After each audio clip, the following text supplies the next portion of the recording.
Praise the lord. హల్లెలూయా. దేవుడి నామానికి స్తోత్రాలు. మీ అందరికీ నా వందనాలు తెలియజేస్తున్నాను. ఈ దినం కొరకు పరిశుద్ధాత్మ దేవుడు సిద్ధపరిచినటువంటి మాటలు. ప్రియ సహోదరి సహోదరుడా, దేవుడి దినం అయితే నిన్న ఈ ప్రశ్న అడగాలనుకుంటున్నారు. నీవు ఆయనకి డెడికేటెడ్గా, ఆయనకి పర్ఫెక్ట్ డిసైబుల్గా ఉండడానికి నీకు ఏవి అడ్డొస్తున్నాయి? ఏ మనుషులు నీకు అడ్డుగా ఉంటున్నారు? ఏటికి ఎక్కువ నీ లైఫ్లో ప్రియారిటీ ఇస్తున్నావు దేవుడి కంటే? నీ సిలువ ఎత్తుకుని ఆయన వెనకాల నడవకుండా నీకు ఏవి అడ్డుగా ఉన్నాయని చెప్పి దేవుడి దినం నిన్ను అడుగుతున్నాడు. ఇక్కడ లూకా సువార్త 14వ అధ్యాయంలో 15వ వచనం నుండి మనం చూసుకున్నట్లయితే అక్కడ ఒక ఉపమానం చెప్తున్నారు జీసస్. ఏమనంటే, ఒక యజమానుడు ఉన్నాడు, తన ఇంట్లో విందు సిద్ధం చేసి ఆ ఊర్లో ఉన్న ప్రజలందరినీ పిలవమని చెప్పి తన దాసుని పంపించినప్పుడు ఒక్కొక్కళ్ళు ఒక్కొక్క సాగు చెప్తున్నారు. నేను పొలాన్ని కొన్నాను, నేను దాన్ని ఫార్మింగ్ చేసుకోవాలి. ఇంకోళ్ళ దగ్గరికి వెళ్తే నేను పెళ్లి చేసుకున్నాను కాబట్టి నేను రాలేను. ఇంకోళ్ళు ఏంటంటే, నేను మేకల్ని ఎడ్లని కొనుక్కున్నాను, నేను వాటిని సాపుకోవాలి, నేను రాలేనని చెప్పి అంటారు. ఇంకా యజమానుడి దగ్గరికి వెళ్ళి దాసుడి ఈ విషయం తెలియజేసినప్పుడు యజమానుడు చెప్తాడు, కుంటి వారికి, గుడ్డి వారికి, పేదవారికి, అంగవిహులకి, ప్రతి ఒక్కరికి ఈ యొక్క విషయం తెలియజేసి ప్రతి ఒక్కరిని ఆహ్వానించు అన్నప్పుడు దాసుడు అట్టి విధంగానే చేశాడు. దాసుడు మరలా చెప్తాడు, అయ్యా ఇంకా కొద్ది ప్లేస్ మిగిలే ఉంది కదా అంటే, దీన్ని నింపునట్లు ఎక్కడైతే లోతైన ప్లేసెస్ ఉన్నాయో, తెలియనటువంటి ప్లేసెస్ ఉన్నాయో అక్కడ ఉన్నటువంటి ప్రజలందరినీ ఈ మాట ప్రకటించి తోడుకుని రమ్మని చెప్పి దాసుడికి చెప్తారు. అయితే యజమానుడు అంటారు, ఇక్కడ ప్లేస్ అందరికీ అన్యులకి మాత్రమే ఉంది, పిలువబడినటువంటి వారికి ఎవరికి ఈ విందులో పార్టిసిపేట్ చేయడానికి అవకాశం ఉండదు, మరి అందరూ పార్టిసిపేట్ చేయరని చెప్పి యజమానుడు చెప్తున్నారు. కింద మనం చూసుకున్నట్లయితే దేవుడు తెలియజేస్తారు, ఎవరైతే తన ఫ్యామిలీని, తన ప్రాణాన్ని వద్దనుకుని సహితం ఆయన్నే ఫస్ట్ ప్రియారిటీ పెట్టి సిలువ ఎత్తుకుని ఆయన వెనకాల ఎవరైతే ఫాలో అవుతారో వాళ్ళే నిజమైన శిష్యుడికి ఉండాల్సినటువంటి లక్షణం అని చెప్పి దేవుడు ఇక్కడ తెలియజేస్తున్నారు. ఈ దినము నీకు దేవుడు పిలిచినప్పుడు, దేవుడికి నచ్చినట్టు నీ జీవితము మారుస్తా అని నేను పిలుస్తున్నారు కదా, మారుస్తా అని పిలిచినప్పుడు నీకు కలిగినటువంటి టెంపరరీ వాటి కోసం నీవు దేవుని యొక్క మాటని లక్ష్య పెట్టకుండా ఇగ్నోర్ చేస్తున్నావా?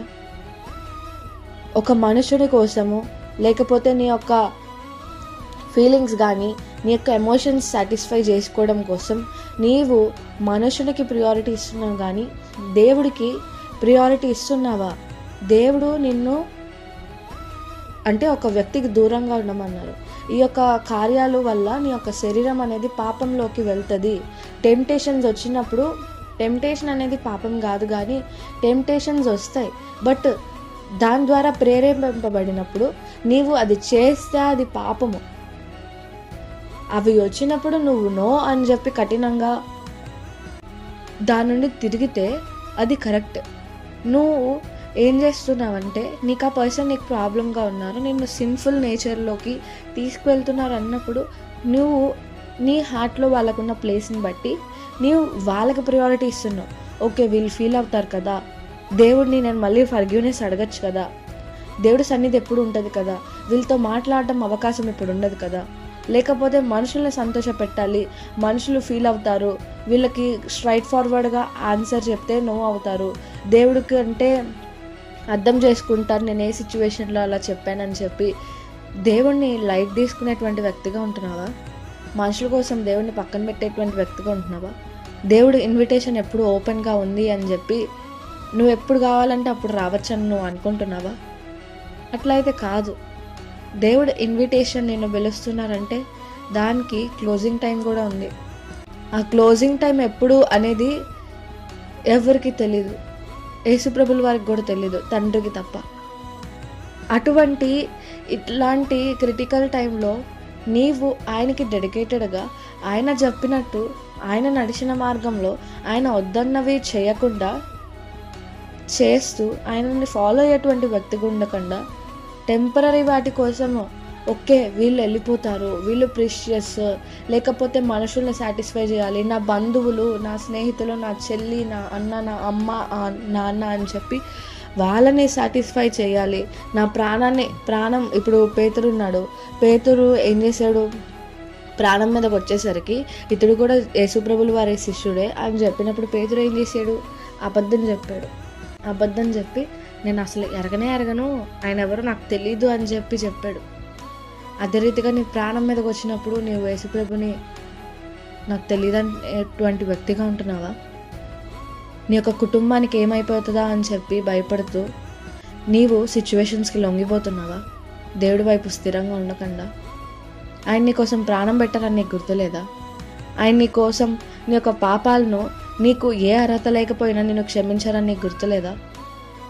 నేను స్వస్థపరిచినటువంటి దేవుడు నీకు గుర్తులేడా? నిన్ను ఎన్నో సిచ్యువేషన్స్ నుండి, ఎన్నో ప్రాణాపాయ స్థితిలో నుండి నిన్ను ఒక్క సెకండ్ జస్ట్ గ్లాన్స్లో నిన్ను తప్పించినటువంటి దేవుడు నీకు కనిపించలేదా అని చెప్పి దేవుడి దినం అడుగుతున్నారు. నీకోసం ప్రాణం పెట్టినటువంటి దేవుడి కంటే నీకోసం ప్రాణం ఇవ్వలేనటువంటి మనుషులు నీకు ఎక్కువ అయిపోయారా అని చెప్పి దేవుడు బాధపడుతున్నారు ఈ దినం. ఎందుకనంటే ఆయన ఎంత ప్రేమతో నీకు అర్హత లేకపోయినా ఆయన ఒక ఫ్రీ గిఫ్ట్ నీకు ఇచ్చారు.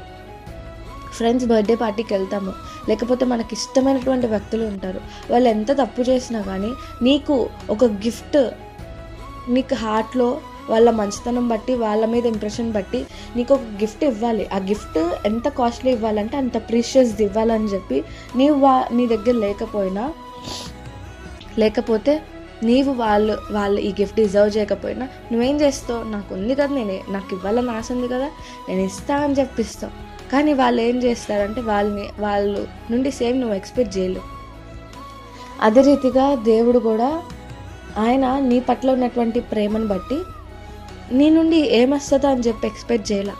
నీ నుండి పాపమే వస్తుంది, నీ నుండి తిరుగుబాటే వస్తుంది, నీ నుండి హేటే వస్తుంది, ఇగ్నోరెన్సే వస్తుంది అని సమస్తం ఎరిగే ఉన్నటువంటి దేవుడు. అయినా కానీ నీకు ఆయన ఫ్రీ గిఫ్ట్, ఆయన గ్రేస్ నీకు ఇచ్చారు కదా, ఆయన కృపని నీకు ఇచ్చారు కదా. అంటే నువ్వు అడగకుండా నీ కోసం ప్రాణం పెట్టారని ఆయన ప్రాణానికి విలువ లేకుండా చేస్తున్నావు. నువ్వు ఒకసారి ఇవన్నీ జ్ఞాపకం తెచ్చుకో. ఎందుకనంటే సమయం చేతిలో ఉన్నప్పుడే నువ్వు యూటిలైజ్ చేసుకోవాలి. ఎప్పుడు ఆయన వస్తారు, ఎప్పుడు ఎత్తబడతారు అని చెప్పి ఫ్రాక్షన్ ఆఫ్ సెకండ్స్లో జరిగిపోతుంది.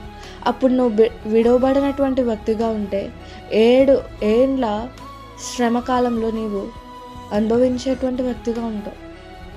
అదే ఎత్తబడేటువంటి గుంపులో ఉంటే నీవు ఆయనతో పాటు ఆయన పిలిచినప్పుడు నువ్వు మాట అంగీకరించి అయ్యా నేనున్నానయ్యా, నేను వస్తున్నానయ్యా అని చెప్పి నువ్వు ఆన్సర్ చేసినప్పుడు, నేను వింటానయ్యా నీ మాటను ఆన్సర్ చేసినప్పుడు నీవు ఆ ఎత్తబడే గుంపులో ఉండి ఆయనతో పాటు విందులో పార్టిసిపేట్ చేసేటువంటి వ్యక్తిగా ఉంటావు. ఈ దినము వాళ్ళు సాగులు చెప్పినట్టు నువ్వు సాగులు చెప్తుంటే ఒకసారి పరిశీలన చేసుకో. ఏ పర్సన్ కోసం నువ్వు దేవుని పక్కన పెడుతున్నావు, ఏ సిచ్యువేషన్స్ కోసం, ఏ ఒక్క ప్రయారిటీస్ కోసం నీవు ఆయన పక్కన పెడుతున్నావు, ఒకసారి సరి చేసుకో. ఎందుకనంటే సమయం మన చేతిలో ఉండగానే అన్నీ సరిదిద్దుకోవాలి. కృపాకాలం అంటున్నాం కానీ కృపాకాలం ఉంది అని చెప్పి తప్పులు చేస్తూ ఉండమని చెప్పి దేవుడు తెలియజేయట్లేదు. కృపాకాలం అంటే నువ్వు నిజంగా రిపెంట్ అయితే ఆయన ఫర్గివ్ చేస్తారు. ట్రూ రిపెంటెన్స్ అంటే నిజంగా హార్ట్ఫుల్గా నువ్వు అన్నీ ఒప్పుకుని దాన్ని విడిచిపెట్టడం. నువ్వు చేస్తూ ఒప్పుకుంటూ అంటే అది కరెక్ట్ కాదు. ఆయన ఉగ్రత నీ మీద దిగివస్తుంది. ఇప్పుడు ఆయన కృపాకాలం అంటే ఇప్పుడు నువ్వు చేసిన తప్పులన్నిటికీ ఆయన లెక్క రాస్తున్నారు. నీవు ఆయన్ని ఎన్నిసార్లు ఇగ్నోర్ చేసావు, నువ్వు ఎన్నిసార్లు ఆయన మాటని కాదని దాటని వెళ్ళిపోయావు, ఏ మనుషుని కోసం దేవుని పక్కన పెట్టావు. ఆయన మాట చెప్పుకుని నేను యేసయ్య నమ్ముకున్నాను, యేసయ్య నా కోసం ప్రాణం పెట్టడాన్ని ప్రకటిస్తూనే వెనకాల చీకటిలో నువ్వు వెండి తప్పులు చేస్తున్నావు. ప్రతిదీ ఆయన లిస్ట్ అవుట్ చేసి పిన్ టు పిన్ ఆయన నోట్ చేస్తున్నారు. నీవు చనిపోయినాక వెళ్ళినప్పుడు ఆయన నిన్ను ప్రతి దానికి లెక్క అడుగుతారు. నువ్వు చెప్పగలిగేటువంటి వ్యక్తిగా ఉన్నావా? ఎందుకు నన్ను ఇగ్నోర్ చేసావు, నేను నీకోసం ప్రాణం పెట్టానని నీకు గుర్తులేదా, తెలిసి ఎందుకు చేసావు అని అడుగుతారు. నువ్వు సమాధానం చెప్పగలవా? లేదు కదా. ఎందుకు ఆ సిచ్యువేషన్ దాకా నువ్వు తెచ్చుకోవాలి? సమయం నీ చేతిలో ఉంది కదా, యూజ్ చేసుకో. ఎందుకనంటే ఆనాడు జడ్జ్మెంట్ జరిగినాక నువ్వు సమాధానం చెప్పినటువంటి వ్యక్తిగా ఉంటే ఆయన ఉగ్రత నీ మీద పడి నీవు నరకంలో త్రోయబడతావు. అంతదాకా తెచ్చుకోకూడదు. నువ్వు ఇప్పుడే కరెక్ట్ చేసుకుని ఆయనకు ఇష్టమైనట్టు జీవించాలని చెప్పి దేవుడు కోరుకుంటున్నారు. ఎందుకనంటే నీవు చేసిన తప్పులకి ఆయన ప్రాణత్యాగం నీ కోసం పెట్టరు కదా. నువ్వు ఆయనతో పాటు అక్కడ సిలువలోనే నువ్వు చనిపోయావు. ఆయన నమ్ముకున్నప్పుడు, ఆయనలో బాప్తిసం తీసుకున్నప్పుడు. నువ్వు ఎప్పుడైతే నీటి బాప్తిసం తీసుకుంటావో నువ్వు అక్కడే యేసుతో పాటు చనిపోయినటువంటి వ్యక్తిగా ఉన్నావు. ఆయన అట్టి రీతిగా మరలా 3వ దినం లేచారు. అట్టి విధంగానే నువ్వు కూడా న్యూ క్రియేషన్. అట్టి విధంగా నువ్వు ఉండాలి. ఆయన కోసం జీవించాలి. నీకు ఏ అర్హత లేదు నీ యొక్క లైఫ్ని మీకు ఇష్టమైనట్టు జీవించడానికి. నువ్వు నిజంగా ఆయన్ని నమ్ముకున్నావు, ఆయన శిష్యులుగా, కుమారుడుగా పిలువబడాలనుకుంటే నీవు ఆయన్ని అంగీకరించి ఆయనకు నచ్చినట్టు ఫాలో అయ్యేటువంటి వ్యక్తిగా ఉండాలి. అట్టి కృప దేవుడు మీకు దయచేయను గాక. ఆమేన్.